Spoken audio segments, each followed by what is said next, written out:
बिस्मिल्लाहिर्रहमानिर्रहीम, अस्सलाम वालेकुम। आप देख रहे हैं मुझे मेरे YouTube चैनल पर और मैं मुज़म्मिल अवान हूँ। पाकिस्तान तहरीक-ए-इंसाफ में शमूलियत इख्तियार करने वाले चौधरी परवेज़ इलाही साहब का मुस्लिम लीग काफ में सफ़र इख्तिताम पजीर हुआ। आप ये कहें कि परवेज़ इलाही साहब जो है उन्होंने काफ लीग को इन्ना लिल्लाहि व इन्ना इलैहि राजिऊन कहते हुए तहरीक-ए-इंसाफ में शमूलियत इख्तियार कर ली। अब तहरीक-ए-इंसाफ में शमूलियत इख्तियार करने का फैसला इमरान खान साहब की क़यादत पर भरपूर एतमाद का मज़हर है, ये परवेज़ इलाही साहब का कहना है। और अपने साहिबजादे के साथ मिलकर वो तहरीक-ए-इंसाफ में शामिल हो गए। और ये इतनी बड़ी खबर इसलिए लोगों के ज़हन में इतनी बड़ी खबर बन गई कि देखो यार, परवेज़ इलाही तहरीक-ए-इंसाफ में शामिल हो गया। और परवेज़ इलाही जो पंजाब का साबिक वज़ीर आला, जो 2 बार पाकिस्तान के एक सूबे पंजाब जो पाकिस्तान का सबसे बड़ा सूबा है, सूबा पंजाब के 2 बार वज़ीर आला रहने वाले चौधरी परवेज़ इलाही साहब तहरीक-ए-इंसाफ में शामिल हो गए। लोगों ने इसको शदीद जो है वो इसके ऊपर आप समझ लें कि शदीद खुशी का इजहार करते हुए परवेज़ इलाही साहब को दाद पेश की कि जी आपने ज़िंदगी के अंदर बहुत अच्छा फैसला कर दिया कि आप तहरीक-ए-इंसाफ में शामिल हो गए। अब ये फैसला गलत क्यों है, मेरी नज़र में गलत क्यों है, मैं इसके ऊपर आपको डिटेल से बताऊंगा, अपना मौक़िफ़ पेश करूंगा, तज्ज़िया रखूंगा आपके सामने कि ये फैसला परवेज़ इलाही साहब को कितना महंगा पड़ सकता है। इस हवाले से तो बात करूंगा, लेकिन पहले मैं उनको मुबारकबाद पेश करता चलूं कि परवेज़ इलाही साहब जो हैं, एक तो वो तहरीक-ए-इंसाफ में शामिल हुए अपने साहिबजादे के हमरा, वो तहरीक-ए-इंसाफ की क़यादत के ऊपर उन्होंने इत्तमाद करते हुए इमरान खान साहब के विजन को आगे बढ़ाने के लिए उन्होंने ये ऐलान किया कि वो तहरीक-ए-इंसाफ में शामिल हो रही हैं। और फिर मुस्लिम लीग काफ से उनको क्यों किक आउट किया गया, इसके ऊपर भी बात करेंगे। और ये भी बताऊंगा कि परवेज़ इलाही साहब जो हैं, अब उनको एक और मुबारकबाद पेश करता चलूं कि वो तहरीक-ए-इंसाफ के सदर होंगे, उनको तहरीक-ए-इंसाफ का प्रेसिडेंट बनाया जाएगा। अब ये जो खबरें हैं ना, ये उड़ती खबरें कि परवेज़ इलाही साहब तहरीक-ए-इंसाफ में शामिल हो गए, और ये खबर जो है वो बहुत से लोगों को नागवार गुजरी। क्यों? क्योंकि देखिए, काफ लीग जो है ना, उसकी अपनी एक हैसियत है। और गुजरात के अंदर, ज़िला गुजरात के अंदर, चूँकि काफ लीग का एक बड़ा स्ट्रॉन्ग वोट बैंक है, एक बड़ा स्ट्रॉन्ग होल्ड है, और चौधरी शुजात हुसैन साहब जो मुस्लिम लीग काफ के सदर हैं, बड़े ज़ीरक सियासतदान हैं, बहुत शरीफुल नफ्स और बहुत ईमानदार सियासतदान हैं, और वो पाकिस्तान के साबिक वज़ीर आज़म भी रहे। उन्होंने बहुत अच्छी सियासी शोहरत कमाई चौधरी शुजात हुसैन साहब ने। जब तक वो सियासत में रहे, वो किसी भी इल्ज़ाम से पाक रहे। उन्होंने अपनी किताब भी लिखी, उन्होंने अपनी जो है वो बुक भी, उसके अंदर भी बहुत से लोगों के हवाले से बहुत से तस्करे किए, बहुत से आप समझ लें कि चौधरी शुजात हुसैन साहब जो है, उन्होंने पाकिस्तान के अंदर एक साफ़ सुथरी सियासत की, नीट एंड क्लीन, कोई इल्ज़ाम नहीं, कोई उनके किरदार के ऊपर कोई दाग नहीं, कोई उनकी शोहरत के ऊपर दाग नहीं, और बहुत अच्छे सियासतदान। लेकिन सर, परवेज़ इलाही साहब जो है वो काफ लीग से छलांग लगा के तहरीक-ए-इंसाफ में शामिल हो गए, बिल्कुल ऐसे जिस तरह 2 चारपाइयाँ पड़ी हैं और एक चारपाई से उठ के बंदा दूसरी चारपाई पे छलांग लगा दे। तो परवेज़ इलाही साहब के लिए ये इतना ही आसान था कि वो लाहौर के अरफा क्रीम टावर के ऊपर खड़े हुए और वहाँ से छलांग लगाई नीचे, और नीचे छलांग लगाते हुए उन्होंने ऐलान कर दिया कि वो बिल्कुल खैरियत से हैं, उनको कोई चोट नहीं आई, उनको कोई जो है वो कहीं से उनकी कोई जो है वो हड्डी डैमेज नहीं हुई, और उन्होंने ऐलान कर दिया कि जी वो तहरीक-ए-इंसाफ में शामिल हो रहे हैं। अब तहरीक-ए-इंसाफ में शमूलियत का फैसला गलत क्यों है, ये मैं आपको बताने जा रहा हूँ। लेकिन उससे पहले मैं आपको एक इनसाइड स्टोरी बता दूं कि चौधरी शुजात हुसैन साहब जो ये ऐलान कर चुके थे कि परवेज़ इलाही साहब को अब किसी सूरत काफ लीग में बर्दाश्त नहीं किया जाएगा। और आपने देखा कि जिस तरह से परवेज़ इलाही साहब ने, कामिल अली आगा साहब जो जुमा 4-5 दिन के सेनेटर बने, और उनकी जो आप समझ लें कि हैसियत में, वो गंदे अल्फाज नहीं इस्तेमाल करना चाह रहा कामिल अली आगा साहब के बारे में, क्योंकि हमारे सहाफ़ी दोस्त उनको बहुत अच्छी तरह जानते हैं, उनके करैक्टर को भी जानते हैं, उनकी पॉलिटिक्स को भी जानते हैं, और उनके जो है ना वो कटे चटे जिस दिन खुल गए, तो उस दिन मैं खैर फिर वो मैं बात नहीं करना चाह रहा, वो फिर सारा जो है ना वो एक इंसान की शोहरत के ऊपर दाग लग जाए ना, तो वो धुलता नहीं है। तो कामिल अली आगा साहब और परवेज़ इलाही साहब ने ये बड़ी डटाई के साथ फैसला किया कि जी हम तो चौधरी शुजात हुसैन को काफ लीग से निकाल चुके हैं, हमने तो फैसला कर लिया। और हमने काफ लीग की मरकजी मजलिस आमला का इजलास बुलाकर ये फैसला कर लिया तमाम लोगों को बिठाकर कि परवेज लाई की क़यादत पर भरपूर एतमाद किया सबने, और परवेज लाई ने ऐलान कर दिया कि जी शुजात को, उसके बेटे को और तारिक बशीर चीमा को पार्टी से किक आउट कर दिया जाए। अच्छा, ये फैसला बिल्कुल पार्टी आइन से हट करता। पार्टी का जो कॉन्स्टिट्यूशन है उसमें कहीं ये नहीं लिखा कि पार्टी सरबराह को उसकी डायरेक्शंस के मुताबिक हटा दिया जाए या पार्टी सरबराह को उसके फैसले के बरक्स आप उसको हटा के रख दें। ये तो कहीं नहीं लिखा। ये लिखा है कि पार्टी आइन कहता है कि जो पार्टी का सरबराह है वो इस बात को पाबंद बना सकता है कि वो किसी भी पार्टी के रहनुमा को गलत काम करने पर शोकाज नोटिस जारी कर सकता है। शोकाज नोटिस जारी करने के बाद इतने दिनों के अंदर उससे जवाब तलब कर सकता है। अगर वो शोकाज नोटिस का जवाब नहीं देता या वो शोकाज नोटिस का जवाब देने का पाबंद खुद को नहीं समझता तो फिर उसके खिलाफ कार्रवाई की जा सकती है। अब परवेज इलाही साहब चूंकि इस भलेखे में थे, इस भूल में थे कि जी शुजात साहब जो है ना, वो तो जहरी सी बात है, उन्होंने एक ऐसी आप समझ लें कि एक बिलो द बेल्ट बात की परवेज इलाही साहब ने और उनके साहिबजादे ने कि जी मामू का तो ज़हनी तवाज़ुन ठीक नहीं, परवेज इलाही साहब जी उनका ज़हनी तवाज़ुन ठीक नहीं।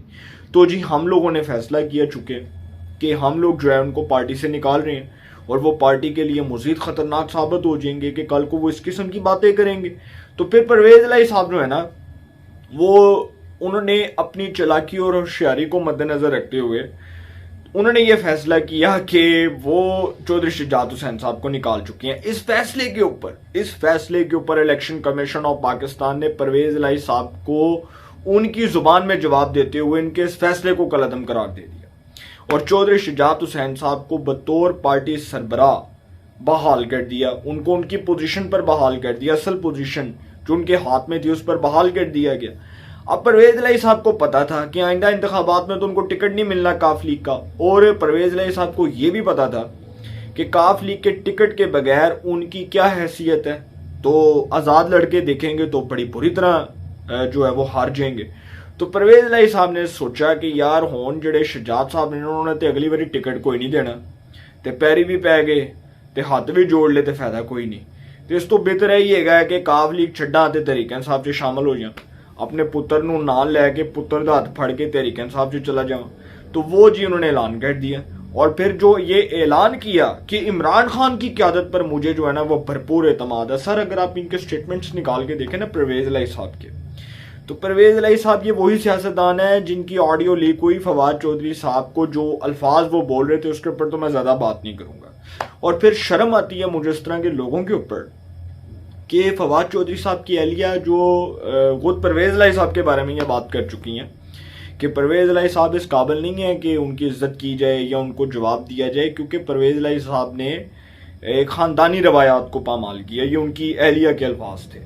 तो फिर मैं बड़ा हैरान हुआ कि यार फवाद चौधरी और परवेज इलाही साथ खड़े होकर पता नहीं किसको सियासी भाषण देना शुरू हो गए और जमहूरियत के आप समझ लें कि बहुत बड़े लेक्चरार बन गए दोनों, और दोनों खड़े होकर जो है वो जिस किस्म की बयानबाजी कर रहे थे उसके ऊपर मुझे बड़ी हैरानगी, बड़ा ताजुब हुआ। और मुझे इस बात पर बड़ा ताजुब हुआ कि इमरान खान साहब एक वक्त में परवेज इलाही साहब को पंजाब का सबसे बड़ा डाकू कहा करते थे। तो अब वो जो परवेज इलाही साहब हैं, अब वो क्या उनको अपनी पार्टी में बतौर डाकू तस्लीम करेंगे, और क्या पंजाब के सबसे बड़े डाकू जो उनके अल्फाज थे, क्या उनको अपनी पार्टी का सदर नामजद करेंगे, पार्टी का प्रेसिडेंट नॉमिनेट करेंगे? तो सर परवेज इलाही साहब की जो सियासत है ना वो यहाँ से ख़त्म हुई, वो यहाँ से अख्ताम पजीर हुई जब उनको इस बात का इल्म हुआ कि चौधरी शुजात हुसैन साहब जो हैं अब वो फैसला कर चुके हैं कि परवेज इलाही फारग थे खोडे लैन, परवेज इलाही की सियासत ख़त्म। परवेज इलाही साहब को पता चल गया था कि जुमा 4 दिन तो हुए हैं मुझे आए हुए, और वजारत आला मुझे मिली थी और वो वजारत आला गई, इज्जत गई, पार्टी में जो शोहरत थी वो सारी ख़राब हो गई। सर ये मामलात ख़राब यहाँ से हुए थे जब इमरान खान साहब के खिलाफ तहरीक अदम एतमाद आई थी, और ये जो तहरीक अदम एतमाद थी इस हवाले से चौधरी शुजात हुसैन साहब इस बात पर PDM की इस बात पर रजामंदी का इजहार कर चुके थे कि परवेज इलाही साहब चूँकि जो हमारी पार्टी के रहनुमा हैं वो इमरान खान के खिलाफ अदम एतमाद में वोट दें, वो इस बात पर अपने जो है वो कज़न को परवेज इलाही साहब को कह रहे थे कि आपका जो बेटा है मोनस इलाही वो इमरान खान के खिलाफ वोट दे कौमी असम्बली में। और वो ऐलान कर चुके थे कि अगर इनको वजारत आला चाहिए, जब साद रफीक चल कर गए, अता तारड़ गए, उसके बाद वो दीगर नून लीग की क्यादत गई, मरियम औरंगजेब, उसके बाद राना सनाउल्लाह, सारे जब चौधरी शुजात हुसैन साहब से मिले, उसमें परवेज इलाही साहब भी शरीक थे। तो उसमें ये ऐलान हुआ था कि जो पंजाब की वजारत आला है वो चौधरी परवेज इलाही का हक है। और पंजाब की वजारत आला के हवाले से जब ये ऐलान हुआ था तो लाहौर के अंदर, मुझे आज भी याद है, मार्च के अंदर परवेज इलाही साहब के नारे लग रहे थे और परवेज इलाही साहब की फ्लैक्सेस लग गई थी, उनके बैनर्स लग गए थे कि पंजाब की मजबूरी, परवेज इलाही वज़ीर आला पंजाब ज़रूरी। और ये बातें उस वक्त हो रही थी। लेकिन चूंकि सर उस वक्त परवेज इलाही साहब जो है उनको जी फ़ोन आ गया ऊपर से, और वो वापडा के जो चेयरमैन थे lieutenant general retired Muzammil Hussain, उन्होंने फिर ऐलान कर दिया कि जे भरावा तू PDM को वजारत आला लई ना तो फिर तेरे पुत्र के केसेस खोल देंगे, फिर हम नैब के केसेस खोल देंगे। वो ऊपर की कॉल ने डरा दिया परवेज इलाही साहब को, और वो डर गए और उनको पता चला कि यार अब तो मेरी गेम खराब है, अब तो मैं नहीं बचता। तो फिर सर ये जो मौसूफ है इमरान खान के गोटों में जाके बैठ गए। और फिर इन्होंने, आपको सबको पता है कि हमजा वज़ीर आला बने, बुज़दार उतरा, हमजा वज़ीर आला बने, उसके बाद फिर वो एक रफड़ पड़ गया कि जी वो मुनहरिफ अरकान ने वोट दिया हमजा को, वो जी उसके ऊपर इलेक्शन कमीशन का फैसला आ गया कि वो जो 25 मुनहरिफ अरकान थे उनको डी-सीट किया गया। 20 सीटों पर ज़िमनी इलेक्शन हुए, तहरीक इंसाफ को फिर मेजॉरिटी मिली। उसके बाद फिर वोटिंग हुई और डिप्टी स्पीकर, उस वक्त के जो डिप्टी स्पीकर थे दोस्त मिजारी, उन्होंने PTI के उन वोटों को रिजेक्ट कर दिया जिसके मुताबिक चौधरी शुजात हुसैन साहब ने बतौर पार्टी सरबराह मुस्लिम लीग काफ के अरकान पंजाब असम्बली को इस बात का पाबंद किया था कि वो इमरान खान के कैंडिडेट परवेज इलाही को वजारत आला पंजाब के लिए वोट नहीं देंगे। और सर लड़ाई मैंने आपको बताया ना वहां से शुरू हुई थी, असल लड़ाई उधरों शुरू हुई थी जब परवेज इलाही साहब ने वजारत आला लेने से इनकार किया। और वो करना बनता था क्योंकि ऊपर से कॉल आ गई थी और वो ड्रावा था ना, वो ड्रावा तो फिर होता है। और फिर परवेज इलाही साहब को वो ड्रावा ले बैठा, वो उनके घोटों में बैठ गया और फिर इमरान खान साहब के वो घोटों में बैठ गए परवेज इलाही साहब। पहले वो ड्रावा परवेज इलाही के घोटों में बैठा, फिर परवेज इलाही इमरान खान के घोटों में जाके बैठ गए और सर फिर वो मामलात खराब होना शुरू हो गए। चौधरी शुजात के साथ परवेज इलाही के वो मामलात जो थे ना, खानदानी टर्म्स, फैमिली टर्म्स, उसमें वो जो है वो दरार आ गई, उसमें इख्तलाफात पैदा हो गए और फिर उसके बाद ये फैसला हुआ। लेकिन आखिर में मैं आपको एक बात बताता चलूँ कि अब जो के चौधरी शुजात हुसैन साहब ने परवेज इलाही साहब को शोकाज नोटिस जारी किया था, फिर किया था, और उन्होंने इतने दिनों में उनसे जवाब मांगा था, उन्होंने नहीं दिया, तो इसका मतलब वो फारिग। फिर तो अब पता चल गया ना कि परवेज इलाही साहब को मेरी काफ लीग में कोई हैसियत नहीं है। लेकिन सर उसका नुकसान उनको होगा आइंदा आम इंतखाबात में, जब वो तहरीक इंसाफ की हैसियत से इलेक्शन कंटेस्ट करेंगे तो उनको पता चलेगा कि गुजरात के लोग जो चौधरी शुजात के दीवाने हैं, जो चौधरी शुजात हुसैन साहब से मोहब्बत का इजहार करते हैं और चौधरी शुजात हुसैन साहब को पसंद करते हैं, और वो बहुत से लोग, जिस तरह आप समझ लेना कि नवाज शरीफ के नाम के बगैर नून लीग जो है वो जीरो है, ये तो इसमें कोई शक नहीं है कि शहबाज शरीफ का वोट बैंक तो कोई नहीं है ना, मरियम साहिबा का तो कोई वोट बैंक नहीं, हमजा का तो कोई वोट बैंक नहीं। नून लीग में जिसको वोट मिलता है उसको नवाज शरीफ के नाम पर मिलता है, तो इसी तरह काफ लीग में जिसको वोट मिलता है उसको चौधरी शुजात हुसैन साहब के नाम पर मिलता है। तो परवेज इलाही साहब तो बड़ा बुरा फंसे, और वो कहते हैं ना कि हम तो डूबे हैं सनम तुमको भी ले डूबेंगे, तो परवेज इलाही साहब जो है ना वो अपनों को ही ले डूबे। ये फैसला बड़ा गलत है।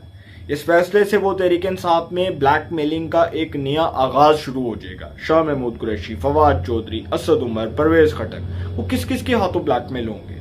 क्या वो तहरीक इंसाफ के सदर के तौर पर एक ऐसे वक्त में काम कर सकते हैं जब फवाद चौधरी बैठे होंगे, जब परवेज खटक बैठे होंगे, जब बाबर अवान बैठे होंगे, जब शाह महमूद कुरैशी तहरीक इंसाफ के वाइस चेयरमैन बैठे होंगे, और वो बहुत से लोग जो बड़े पुराने लोग हैं, क्या वो परवेज इलाही को बतौर सदर इस बात पर जो है वो कबूल कर लेंगे कि वो तहरीक इंसाफ में शामिल हुए? और उसके बाद वो लड़ाइयाँ, और फिर वो आपको शायद पता है कि मोनस इलाही से इमरान खान की नफरत, और वो नफरत का आगाज कहाँ से हुआ वो भी आपको पता है। अगर नहीं पता तो मैं आपको किसी व्लॉग में अलहदा से, बल्कि मैं आपको अलहदा से किसी दिन बता दूंगा। तो वो जो है ना सर, लड़ाइयाँ अब शुरू होनी है असल, और पता चलना है कि मामलात हो कहाँ से रहे हैं खराब। तो असल जो चीज़ें हैं वो मैंने आपके साथ डिस्कस की, लेकिन आखिरी बात जो मैं आपको बताता चलूँ कि इमरान रियाज खान साहब जो हमारे दोस्त हैं, सहाफ़ी हैं, उन्होंने जी परवेज़ इलाही साहब की शमूलियत के हवाले से शदीद गुस्से का, गम व गुस्से का इजहार करते हुए इमरान खान साहब को इस बात पर वार्न किया है। उन्होंने ट्वीट किया है कि खबरदार रहें इस शख्स से, ये शख्स आपकी नसें वट देगा, ये शख्स जो है ना वो आपको वहाँ तक पहुँचाएगा जहाँ तक आपने सोचा भी नहीं होगा। और फिर यहाँ तक इमरान रियाज खान साहब ने यहाँ तक कहा कि परवेज़ इलाही साहब जो है ना उनसे बच के रहें, क्योंकि ये उन लोगों के बंदे हैं। उन लोगों से मुराद फिर आपको पता चल गया होगा ये किन के बंदे हैं। तो उन्होंने कहा कि ये जो लोग हैं ना ये आपके साथ मुखलिस नहीं हो सकते। ये जो तहरीक-ए-इंसाफ में इनकी शमूलियत है इसके ऊपर एक दिन इनको बड़ा अफसोस होगा और पता चलेगा कि कितना गलत फैसला किया इन्होंने। तो इमरान खान साहब के इस फैसले को पार्टी के अंदर क्रिटिसाइज किया जा रहा है कि परवेज़ इलाही तो तहरीक-ए-इंसाफ में शामिल हो गए, लेकिन ये फैसला बहुत गलत है। ये कोई दानिशमंदाना सोच नहीं है कि आप एक पार्टी छोड़कर आप इधर आ गए और यहाँ पर भी आपको वो मुमकिन नताइज ना मिलें जो आप एक्सपेक्ट करते हैं, तो फिर तो सर आपके लिए बहुत मसाइल होंगे। तो परवेज़ इलाही साहब का ये फैसला मैंने आपको बताया बहुत गलत है, उनको इसका पछतावा होगा और ये लड़ाइयाँ बढ़ेंगी तहरीक-ए-इंसाफ में। आप देखिएगा कि ये लड़ाइयाँ तेज़ होंगी। इन लड़ाइयों का आगाज़ जब होगा तो ये रुकने का नाम नहीं लेगा, ये अख्ताम पज़ीर नहीं होंगी चीज़ें, ये आगे मूव ऑन होंगी। तो मैंने आपके सामने तमाम चीज़ें रखी और नेक्स्ट व्लॉग में आपसे बड़ी इंपॉर्टेंट खबरें डिस्कस करूंगा। अपनी राय का कमेंट्स में ज़रूर इज़हार कीजिएगा। इंशाल्लाह एक नए सेगमेंट के साथ फिर मुलाकात होगी। अपना बहुत ख्याल रखिएगा। अल्लाह ने के बाद।